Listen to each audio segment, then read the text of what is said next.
Hey everybody, it's Drayton coming to you with another Rivet Counter Spotlight Series video. This week we're going to be taking a look at the new Thrall 86-foot auto parts boxcar. Stay tuned.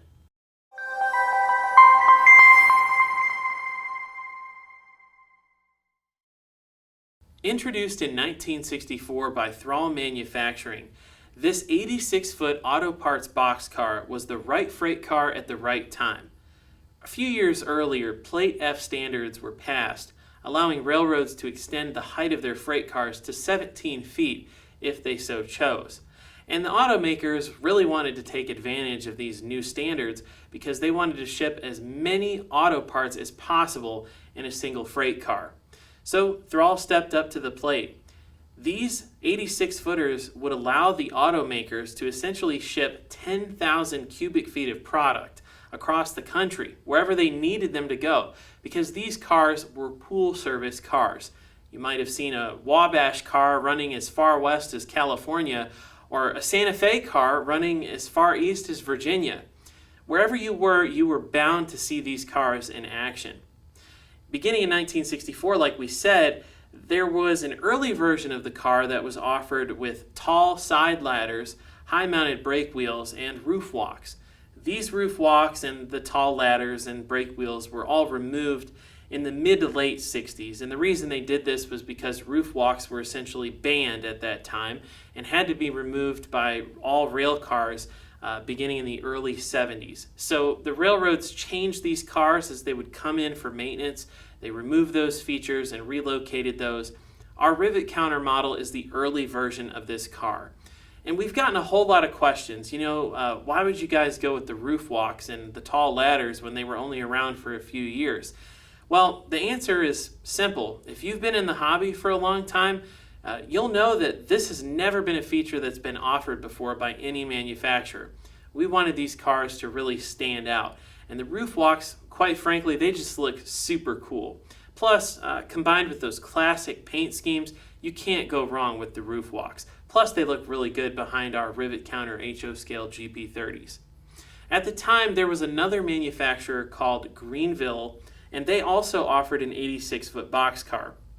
They look very similar to the Thrall car, and in this photo that we're going to show you on the screen, on the left side, you're going to see the Thrall car, and on the right side, you're going to see the Greenville car. Now, we tooled 12 different versions of the Thrall car. The one pictured on the left is actually the latest version of the car from the late 70s. I believe 1973 was the build date on this car. And what really makes the later version stand out is the riveted side panels on the side of the car. And the patterns of those rivets are actually different than what you would see on the Greenville car. Earlier models of the Thrall car all featured welded side panels, which was a distinct spotting feature because all of the Greenville cars had rivets. It didn't matter if they were an earlier or later car, they all had rivets. So that's the best and easiest spotting feature that you can look for. Also, the Thrall car had these recessed pockets on each end of the car.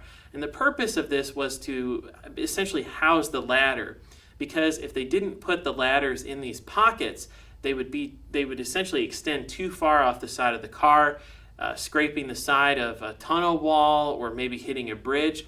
So Thrall's solution was to make these side panels, and they actually squared them off. So there's actually a piece of metal at the bottom of these panels, whereas on the Greenville car, the recessed panel extends all the way down to the side sill. Also, another spotting feature that's really easy to spot out is the Thrall cars have side-mounted ladders, as the Greenville cars have stirrup steps. So those are the best and easiest way to tell the two cars apart. So in this run, of course, railroad road number and era-specific features, it's par for the course with our Rivet Counter models. You're going to have the walkways, you're going to have the tall ladders, you're going to have rotating bearing caps, all of that beautiful and intricate underbody detail with the air reservoir and the lines running across the bottom of the car. They just look fantastic. This car really truly is one of my favorite Rivet Counter models that I've seen so far. In this run, we're offering the following road names. We've got Chicago and Northwestern, we've got Denver, Rio Grande and Western, Frisco, Southern Railway, Santa Fe, and of course, Wabash and the brilliant blue follow the flag scheme. So as mentioned earlier, these are pool cars. So if you're a Southern Railway modeler, but you think that Santa Fe 86-footer looks really good, you don't have to worry about it. You can order those cars and they'll look right at home on your layout because they went literally everywhere on every railroad in North America. So you're going to want to order these cars now. We're accepting pre-orders at scaletrains.com. You can click the link in the video description. We're expecting these models to arrive early next year, and we're super excited about them. We can't wait to get them here at the warehouse here in East Tennessee and shipped to your door. So make sure you are subscribed to the Scale Trains newsletter if you haven't done so already. Bottom right of the homepage, fill out your email, and you'll get an email every week on updates for products and new announcements and things like that. And when these 86-footers get here early next year, you'll be the first to know. So with that, thanks for tuning in to our latest Rivet Counter Spotlight Series video. Make sure you hit the subscribe button and ring the bell for notifications every time we upload a new video. Thanks for tuning in.